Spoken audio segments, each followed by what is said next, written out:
You are now listening to Mike's Opinion, Logic Unleashed. That's right.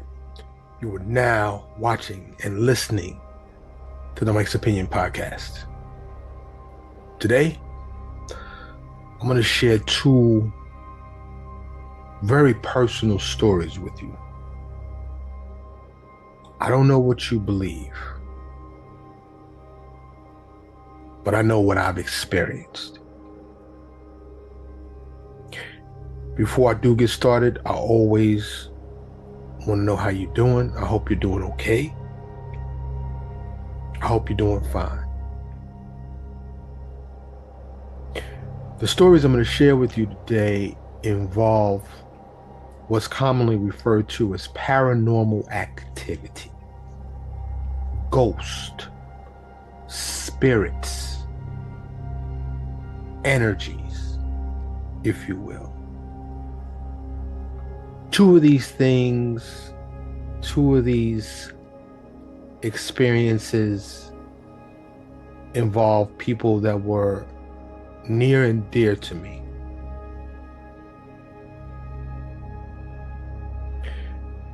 Before I get started with the first one, there is some background information that you need to know to understand the story better. 1981, New York City, my projects. My housing projects was the closest housing projects to the Apollo Theater in Harlem. Me and my boy Rob are dating two sisters who lived in the building across the street from me. Also in that building is a very, very famous person. Shout out to him. You all would know if I said his name, but I'm not going to say his name.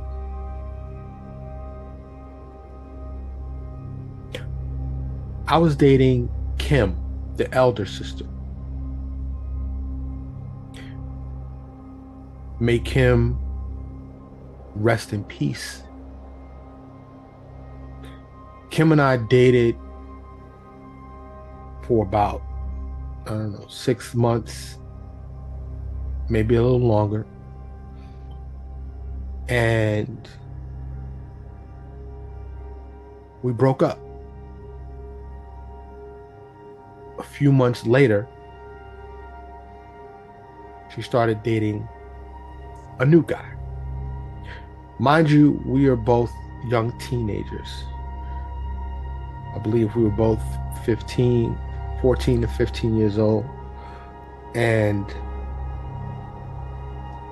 the new guy she started dating murdered her. Killed her.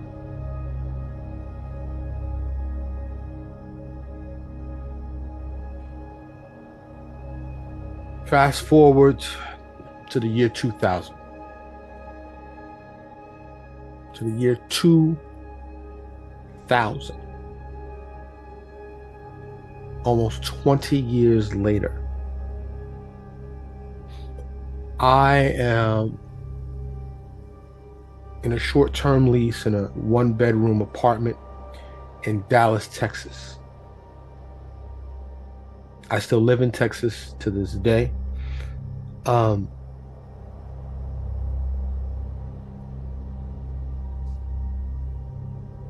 It's a small one-bedroom. I've always had a king-size bed. My bed took up the whole room. I had enough room for one small nightstand, which was to my right, and to the left was a small closet that housed a full-size washer and dryer. The bed was up against the wall. The room was kind of rectangular, and oddly enough, to the right, past the foot of my bed, was my front door. There was a window also to my right, near the nightstand. And it was a small kitchen and whatnot.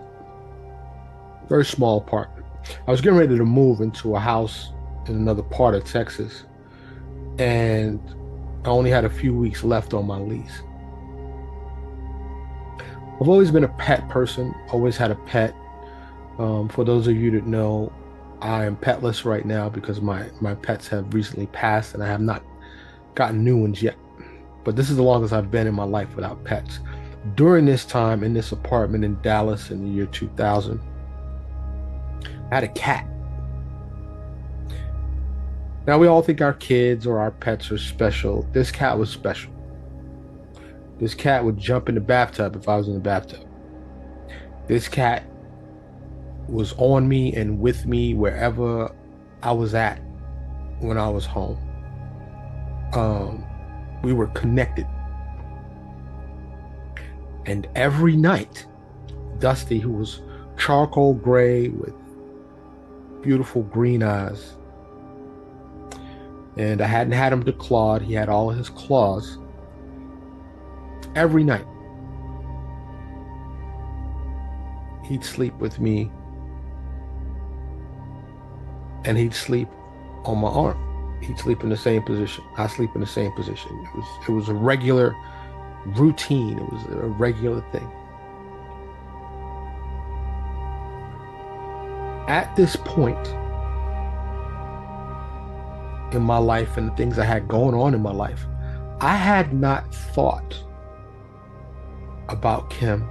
I had not talked about Kim.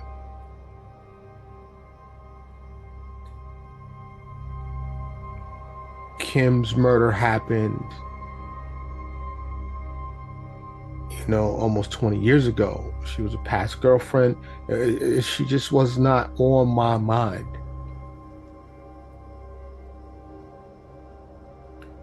It's the dead of night, early morning hours.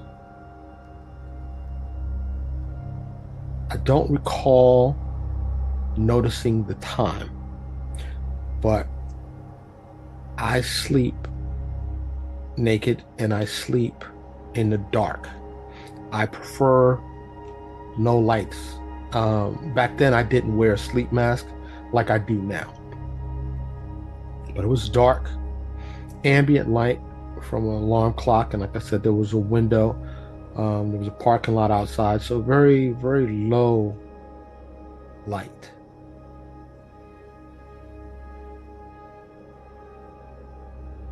I'm knocked out. I'm sleep.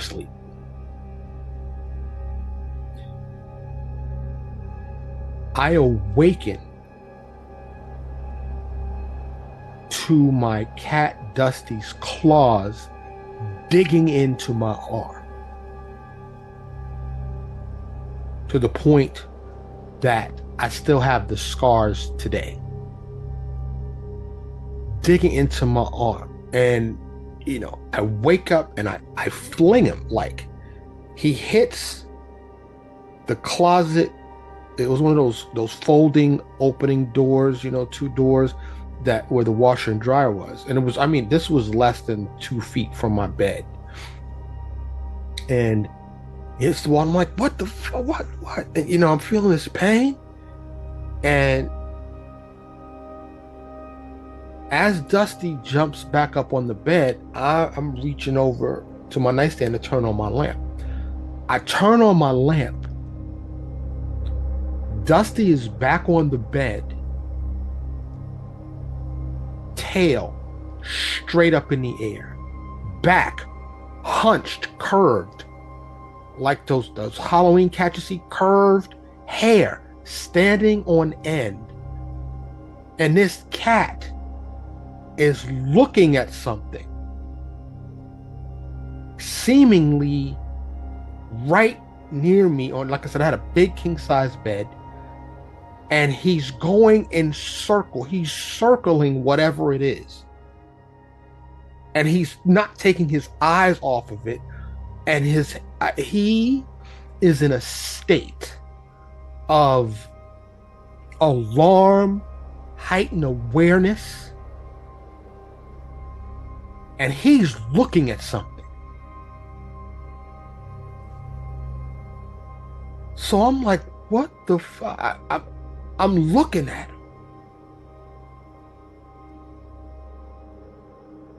I can't see anything. I'm like, what are you looking at? And then I smelled her. I smelled Kim. Kim wore a perfume regularly, a favorite perfume that she liked. And I don't know if you know this, but perfumes mix with your body oils, and there was a distinct, beautiful smell that she always had. And I guess, people, I was gonna say just teenage girls, but people have a favorite, perfume or cologne. Well, Kim had one. But it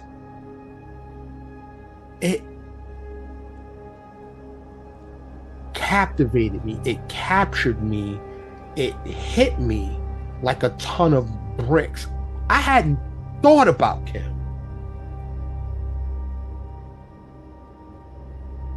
in years.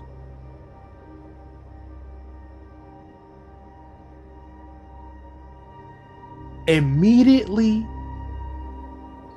when it came to my awareness that it was Kim, that my cat could see, I realized how cold the room was. Unusually cold. Dramatically cold. Cold. Noticeably, abnormally cold.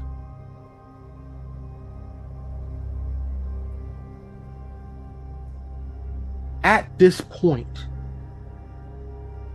that all of this is happening, I am overcome with feelings of love, of feelings of happiness, feelings of I just wanted to see you. Hi, how are you? It was all of these things being communicated to me simultaneously by this soul, this spirit, Kim's life force, her energy.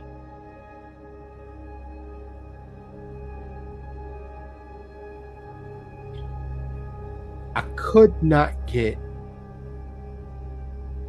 my cat, Dusty, to stop looking. And really, I didn't even try, but I kind of stopped him. He wouldn't stop. He kept looking. He just kept looking, and he was freaked out. I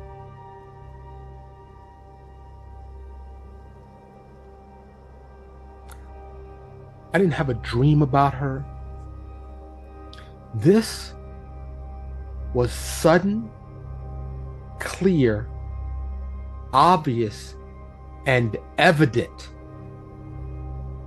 Kim was in my room. Her spirit, her essence, her, like I said, her life force, I don't know what else to call it. Her ghost was physically in my room. This lasted for a solid 5 to, I'd say, 7 minutes. I said, "Hello, Kim." I started talking to her. I'm woken up from a dead sleep. Okay, Kim is in my room. I hadn't seen her. To my knowledge, she hadn't visited me. At that point, I didn't recollect her visiting me. But this was profound. This was shocking. This was real.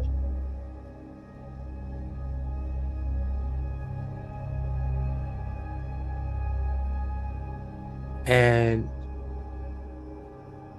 when she left, it was obvious.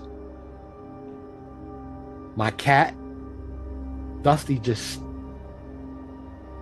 he stopped looking, he stopped circling.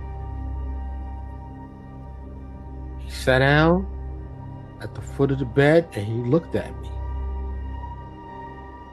And he gave me a look like, yo, can you believe that just happened? The room instantly warmed. The temperature clearly changed.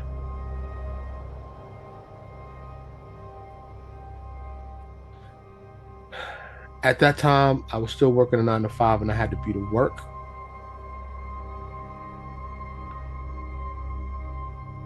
But it was very hard for me to go back to sleep.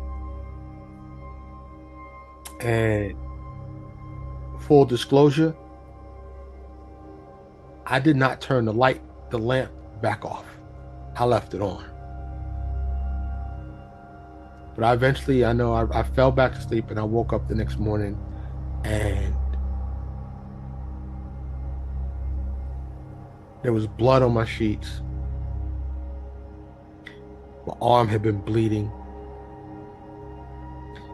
And those, I didn't have to get stitches, but I cleaned it up, my arm up, and I had to put, I think some peroxide, and I had to go get some gauze. I got some gauze on the way to work. Like I said, I still have those marks on my arm today, my left arm.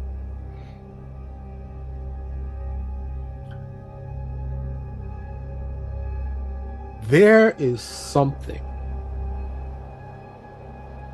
after this life.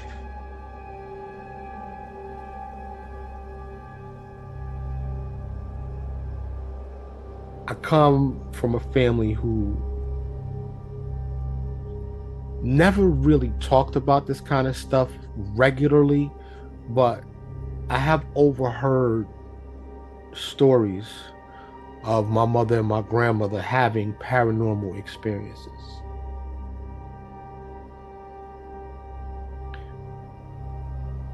This visitation by Kim was genuine. Fortunately, it was positive, and I was scarred. I have physical evidence, and my cat Dusty, who is long since passed, couldn't testify on a stand in a court of law, but he was there. He was the first one to know she was there. And I don't know how they can see. Animals are different than us. They're built different than us. But I swear to you that this happened. And I would go so far as to swear to you that it was Kim. I felt her. I smelled her. The only thing I couldn't do was hear or see her. I don't know if she was saying anything, but she was, because she communicated these things to me. these feelings of happiness and joy and inquisitiveness, and like I got the feeling she was happy she found me. Now think about that for a second. A soul, a spirit, 20 years later found me and made her presence known, whether on purpose or accidentally. I don't know.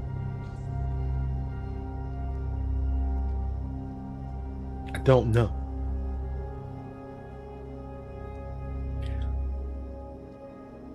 I have another story to tell you that happened to me and is happening to me.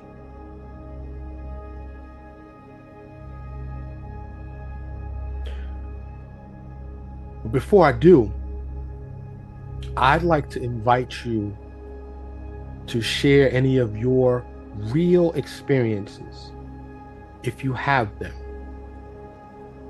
Mike's Opinion Show at gmail.com. Just go in the show notes, or you can reach out on any of the social media platforms. I'm on most of them. Feel free to message me. Just search for Mike's Opinion Podcast and you'll find me. Or like I said, it's in the show notes here. I would really like to hear any of your stories of things that you've experienced in this realm, in this subject. It's real.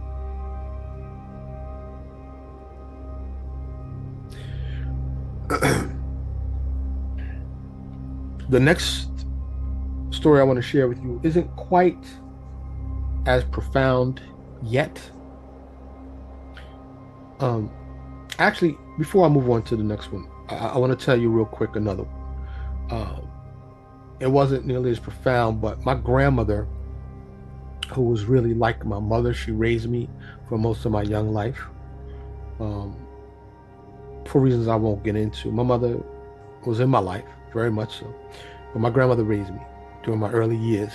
And when she passed,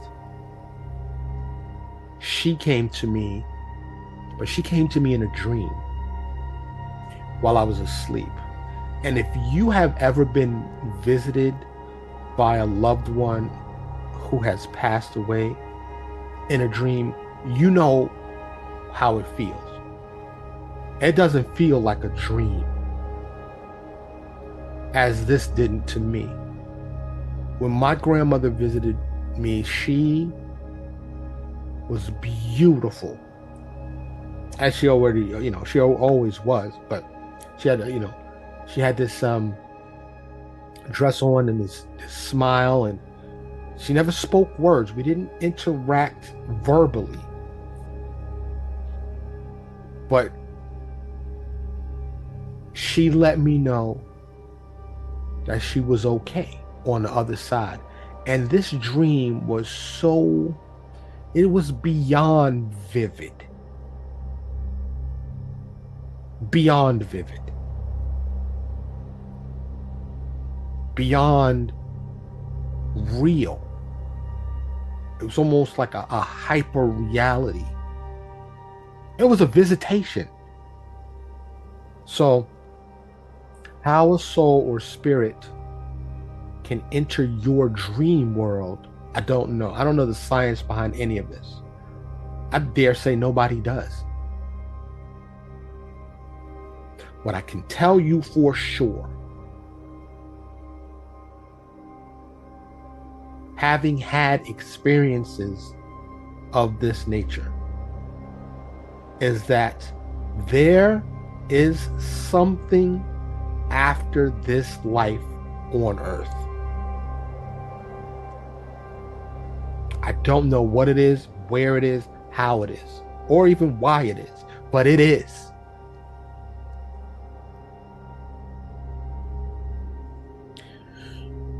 The next one is is still difficult for me to talk about. In September last year, I lost my mother. And My mother and I were very close. We were best of friends. My mother is holds 2 graduate degrees, is a published author, and an extraordinary woman, extraordinary person. I have a audio podcast of she and I that I have never released because it was my early days of podcasting, and the audio is really not listenable. I cannot bring myself to listen to it yet, or to listen to any of her voicemails that I have saved.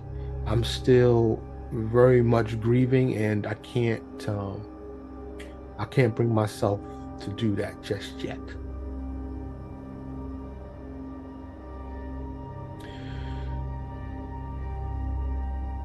My mother, in her last years, lived with me.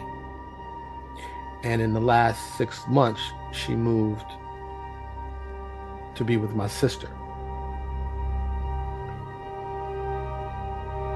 But she was living with me when I acquired a brand new trash can for the kitchen.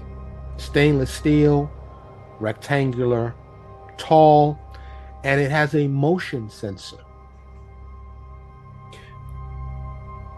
This motion sensor, you just wave your hand on it, it opens. You can press the button and manually open it, but it's mechanical. It's battery operated, and it makes the sound zzz, zzz. It has 2 rectangular split folding doors that open up and close. Well, my mother was fascinated. Okay, keep in mind, my mother was in her 80s. My mother was fascinated by this trash can. And she'd go throw something in the trash, and then she'd stand there and just mess with it. She was fascinated. She loved this trash can. She's like, this is awesome. And she would just go, zzz, zzz, she would open it and then close it, and she just, whoop, she just, throw her hand over it. And she was just fascinated that it was motion censored, and she really loved it.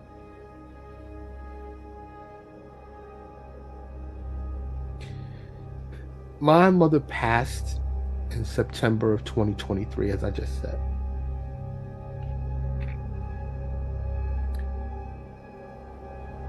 Prior to my mother passing,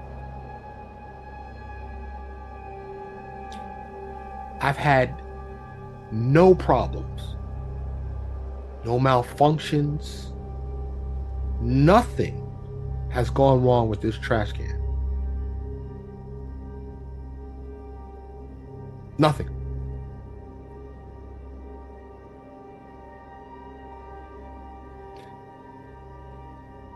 Until the night my mother passed away.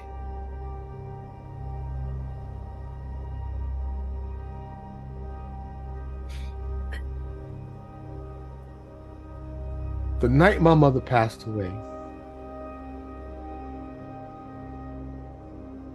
well, I should say the day my mother passed away, my sister called me. I got that call. You never want to get that call.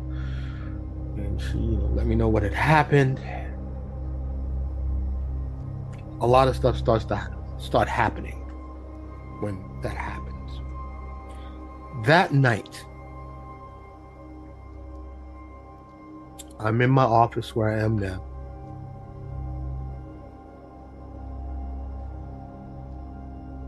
My wife and son are asleep.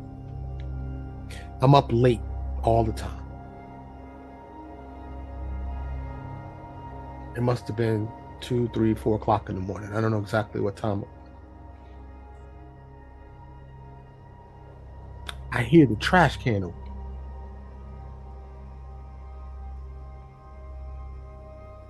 Then it closes. It makes a distinct sound. Zzz, zzz. It's like a little motorized sound. I hear it open. I hear it close. At that point, the first time, I was not sure that's what I heard. I thought it was, but I wasn't sure. Immediately, zzz, it opens again. And I think to myself, I don't have a large house. So it's a 2-story house, and I can hear if my wife or son comes downstairs. To my knowledge, they're asleep upstairs. So I'm like, who's downstairs in the kitchen? I get up. I have to turn a couple of corners to get to the kitchen. But I realize the light's off. Nobody's in the kitchen. So before I even turn the corner to go into the kitchen, I see the lights off. I stop. Because I'm like, hold up. Is somebody in my house that ain't supposed to be in my house? I don't want to run into wife or son because it's dark. I don't have a whole lot of lights on in the house. It's night mode in my house. So I stand there for about, I don't know, 20 seconds or so, just listening. I don't know if I'm gonna have to go get that thing, or if I'm just gonna have to knuckle up. I'm thinking, and like I said, at this point, I don't have any pets. Because pets, especially cats, they be all over the place, right? I don't hear nothing. So turn the corner, I go in the kitchen, turn on the light. Nobody's in the kitchen. Trash can lid is closed.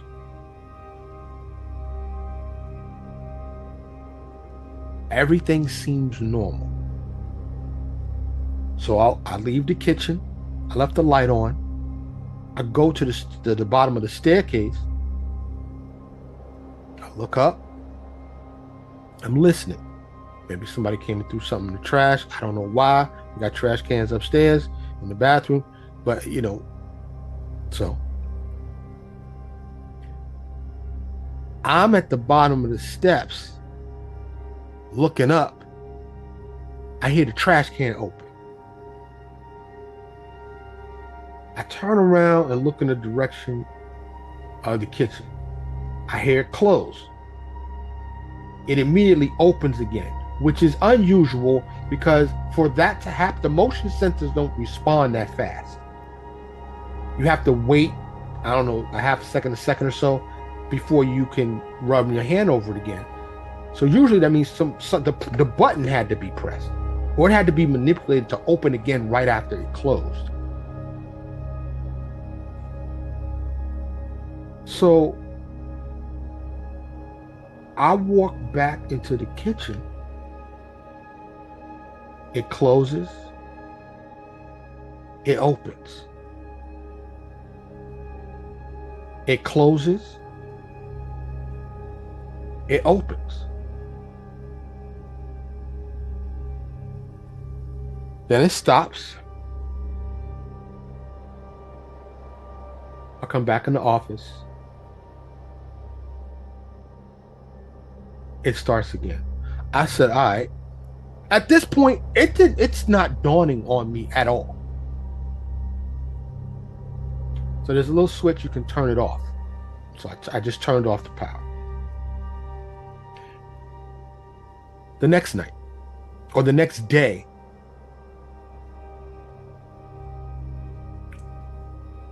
I told my wife what had happened. And she said, that's Mom.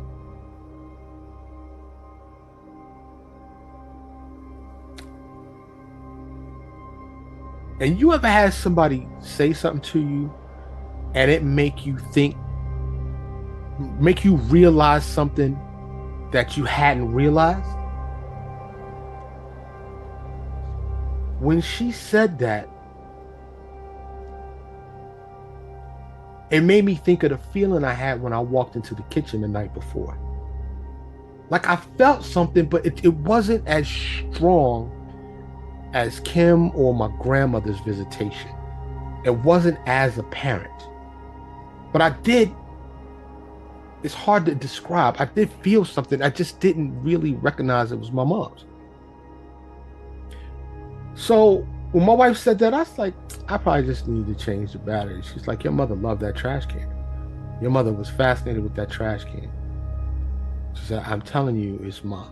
I was like, all right. So this trash can takes 4C batteries. I had to go to the store later that day. I got 4C batteries. I put fresh batteries in there. Even though these batteries last 6 to 8 months.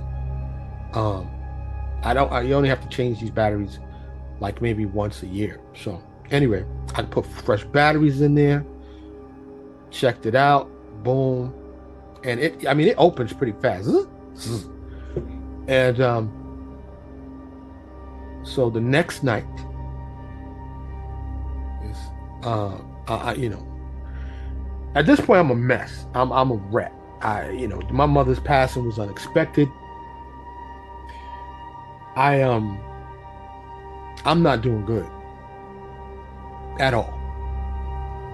I don't think I had slept.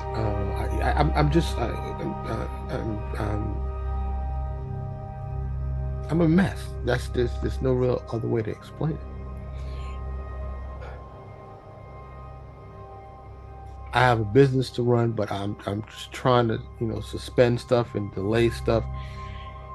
Anyway, once again, I don't know, it's about 2 or 3 o'clock in the morning, maybe later. Wife and son upstairs sleep.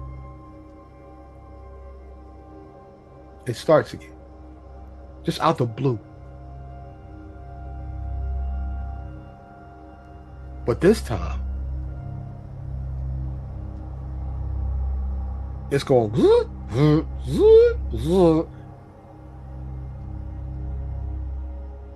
I'll go walk into the kitchen. And I'm standing there watching this happen.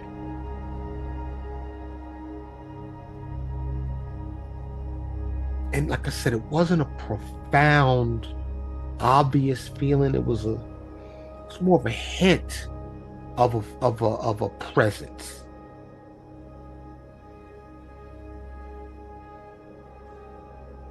I said, hello, Ma. I said, Ma, are you here? It stopped.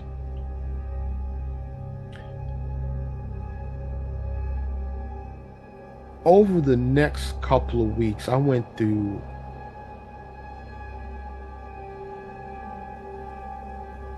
a series of exercises or trial and error. I tried doing voice recordings.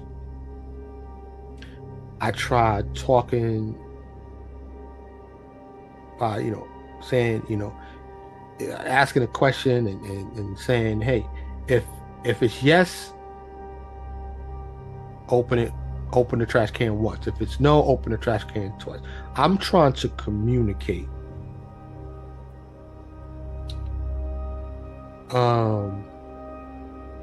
with my mother, who had just passed.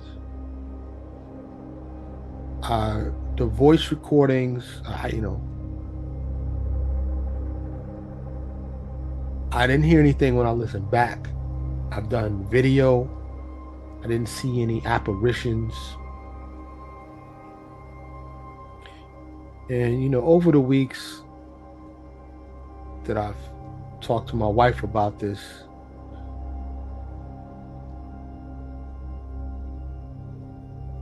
she said, your mother just wants to let you know that she's all right, that she's here. And I got questions because, like I said, with Kim and my grandmother, it was clear, positive experiences. It was a joy,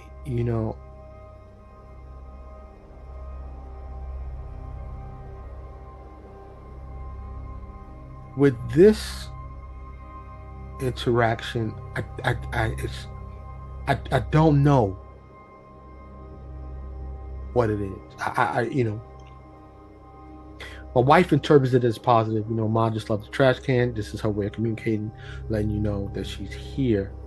But I would, I don't know, it's a lot to ask, but I would like to know something more profound. That, she's not mad at me that I wasn't there when she passed, or that that she's okay, that she's not stuck, and can't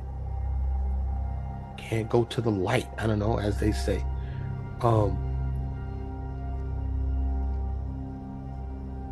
What I do know is that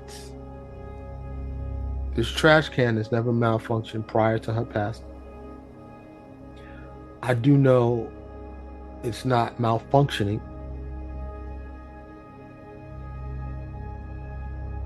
I know those things. So, is my trash can haunted by my mother? I don't know. Is that my mother trying to communicate with me? I'm choosing to believe so. My wife surely thinks so. She's solidly convinced. It is awfully ironic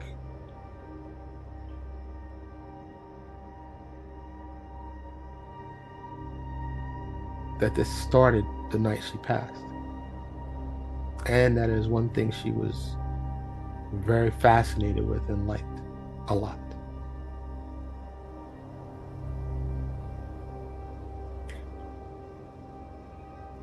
Those are the experiences I wanted to talk about today. I wanted to let you know what I've experienced and continue to experience, because the trash can thing happens tonight, or happened tonight. It happens almost every night, but not every night,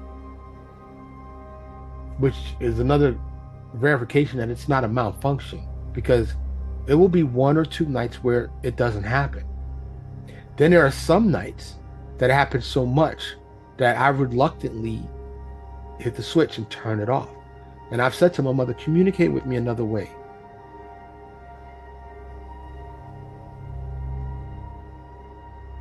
Please.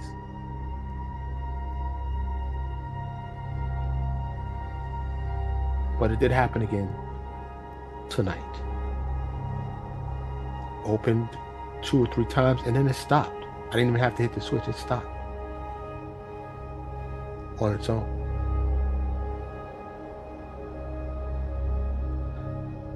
I'd like to know what you think.